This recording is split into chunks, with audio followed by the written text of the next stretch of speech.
ఎప్పటికప్పుడు తాజా వార్తలను అందిస్తున్న TV1 తెలుగు న్యూస్ కు స్వాగతం. రాష్ట్రంలోని గ్రామ పంచాయతీల్లో సాధారణ నిధులు బిల్లులు పాస్ అయ్యే విధంగా చర్యలు తీసుకోవాలని అఖిల భారత పంచాయతీ పరిషత్ జాతీయ ఉపాధ్యక్షులు మరియు ఆంధ్రప్రదేశ్ రాష్ట్ర సర్పంచుల సంక్షేమ సంఘం ముఖ్య సలహాదారు డాక్టర్ జాస్తి వీరాంజనేయులు అన్నారు. ఆంధ్రప్రదేశ్ గ్రామీణాభివృద్ధి పంచాయతీరాజ్ శాఖ కమిషనర్ మైలవరపు కృష్ణతేజాని, ఆంధ్రప్రదేశ్ ఆర్థిక శాఖ సమగ్ర ఆర్థిక నిర్వహణ వ్యవస్థ ముఖ్య కార్యనిర్వహణాధికారి ఏ గౌతమ్ని మంగళగిరిలో వారి కార్యాలయంలో కలిసి రాష్ట్ర వ్యాప్తంగా సర్పంచుల జనరల్ ఫండ్స్ విధుల బిల్లును పాస్ కాకుండా పడుతున్న ఇబ్బందులను వారి దృష్టికి తీసుకువెళ్లారు. వినతి పత్రాన్ని జాస్తి వీరాంజనేయులు అందించారు.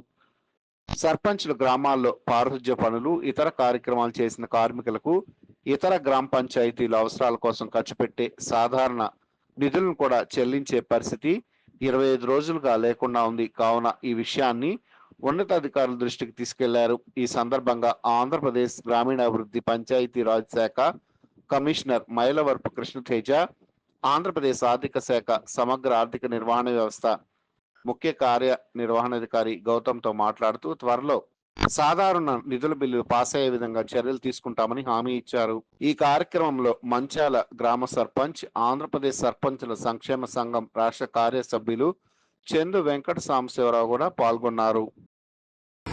అందరికీ నమస్కారం. నా పేరు డాక్టర్ జాస్తి వీరాంజనేయులు, జాతీయ ఉపాధ్యక్షుడిని అఖిల భారత పంచాయతీ పరిషత్ ఢిల్లీ మరియు ఆంధ్రప్రదేశ్ సర్పంచుల సంక్షేమ సంఘ ముఖ్య సలహాదారు.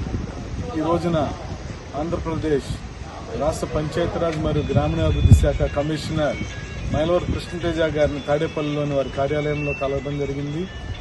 కలిసి ఒక వినతి పత్రాన్ని ఇవ్వడం జరిగింది. రాష్ట్ర వ్యాప్తంగా 13,344 పైచులు గ్రామ పంచాయతీలు జనరల్ ఫండ్ సాధారణ బిల్లులు పెట్టుకోకుండా గత 25 రోజులుగా CFMS comprehensive financial management system ఇబ్బందులు పడతా ఉన్నది. అందులో భాగంగా ఆ ఇబ్బందిని రిజాల్వ్ చేయాలని గ్రామ పంచాయతీలలో ఆ నిధులు మళ్లీ సానుకూలంగా బిల్స్ పాస్ అయ్యే విధంగా చర్యలు తీసుకోవాలని వినతి పత్రాన్ని ఇవ్వడం జరిగింది. కమిషనర్ గారు సానుకూలంగా స్పందించి చర్యలు తీసుకుంటామని హామీ ఇచ్చారు.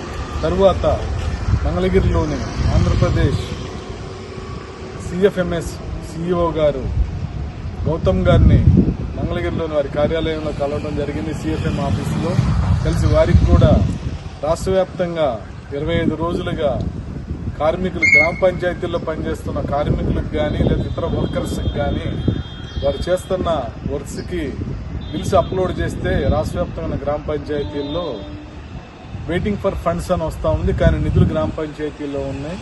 సర్పంచులు చిన్న బిల్లులు కూడా పెట్టుకోకుండా పాస్ కాకుండా బిల్స్ పెడతాం జరుగుతుంది, కానీ ఆ బిల్స్ పాస్ కావటం లేదు, అప్లోడ్ కావటం లేదు, ఆ అమౌంట్స్ క్రెడిట్ కావటం లేదు. గతంలో ఒక రోజుకి 2 రోజులు క్రెడిట్ అయిపోయాయి అంటే ఇప్పుడు 25 రోజులైనా కావటం లేదు.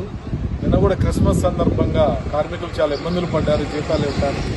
కావున Gautam garu chief executive officer state CFMS Gautam garu కూడా కాంప్రహెన్సివ్ ఫైనాన్షియల్ మేనేజ్మెంట్ సిస్టమ్ ఆర్థిక శాఖ వారు కూడా తప్పకుండా నేను రిజాల్వ్ చేసి 2-3 రోజుల లోపే ఈ ప్రాబ్లంని రిజాల్వ్ చేసి బిల్స్ అన్ని పాస్ అయ్యే విధంగా చర్యలు తీసుకుంటామని హామీ ఇచ్చారు. వారికి హృదయపూర్వక కృతజ్ఞతలు తెలియజేస్తున్నారు. రాష్ట్రంలో గ్రామ పంచాయతీలు 15వ ఆర్థిక సంఘం నిధులు కూడా సకాలంలో వాటిని ఇబ్బందులు లేకుండా ప్రభుత్వాలు అమలు చేయాలి, వాటిని ఇవ్వాలి. ఏదైతే గైడ్లైన్స్ ఉన్నాయో ఆ గైడ్లైన్స్ ప్రకారమే గౌరవ సర్పంచులంతా కూడా వాటిని బిల్స్ పాస్ చేస్తూ ఉంటారు. గ్రామ కార్యదర్శులంతా బిల్స్ ఎగ్జిక్యూట్ చేస్తే సర్పంచులు వాటిని క్లియర్ చేస్తూ ఉంటారు. ఎటువంటి 1-2 చోట్ల ఉన్న చిన్న చిన్న తప్పులు జరిగితే వాటి మీద చర్యలు తీసుకోండి, కానీ రాష్ట్ర వ్యాప్తంగా గ్రామ పంచాయతీలకి ఆర్థిక సంఘం నిధులను కూడా ఆపకుండా ఉండాలని విజ్ఞప్తి చేయడం జరిగింది.